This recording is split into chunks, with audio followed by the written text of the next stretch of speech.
It's been a bumper year for investors as fiscal 2015 comes to a close today itself. India's benchmark indices are amongst the best performers globally. In fact, the Nifty is the second best performer after the Nikkei, offering gains of almost 25%. Interestingly, the bull run coincided with the ascent of Narendra Modi to the country's top job. The return on stock investments in India is almost 100% more compared to China itself. What has given the Indian market a big boost, of course, is the meltdown in oil prices, which crashed from $130 in the beginning of the year to around $50 now. Add to that a cool-off in prices. It's been a lucky year for both Modi and the market. And as we enter the new year, the bigger question is, will the rally last? The jury is still out. Experts say strong corporate earnings and the government's resolve to push through reforms will set the tone for the new fiscal. It's been a dream run for the market in fiscal 2015. The bull chart started when opinion polls forecast a Modi government at the centre and continued through the year. As the year comes to a close, India has been one of the best performing markets with returns of more than 25%. Last 10 months, it's like if you had a 15-day money, put it in equity and you will probably come out with gain. Participation in the last 1 year has been from pharma and IT. Let's not forget the contribution of the banking sector to that. As I said, leave aside the public sector banks, but within that, private sector and NBFCs have contributed.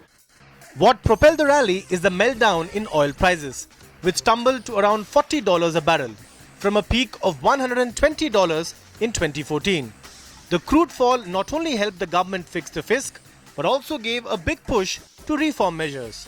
No wonder foreign investors have been bullish on India, pumping in as much as $45 billion into the domestic market this fiscal.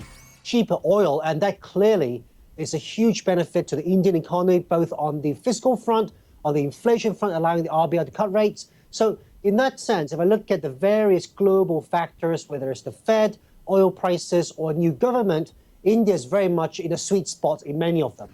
Take a look at the numbers. The Nifty has been the second best performing index after the Nikkei, which shot up by almost 30%. In comparison, the Nifty gained 26.6%, while the Sensex logged in returns of almost 25%. Compare this with the Hang Seng's 12.4% gain, or the Dow's 9.2%. The picture is pretty much clear. Even the S&P with 11.4% rise and the Nasdaq with 17.8% are well behind the Indian indices. Prime Minister Narendra Modi may or may not have delivered on the Achhe Din promise, but the Indian market is clearly swinging to his beat. Although everyone agrees that the good days will last only if the action begins on the ground.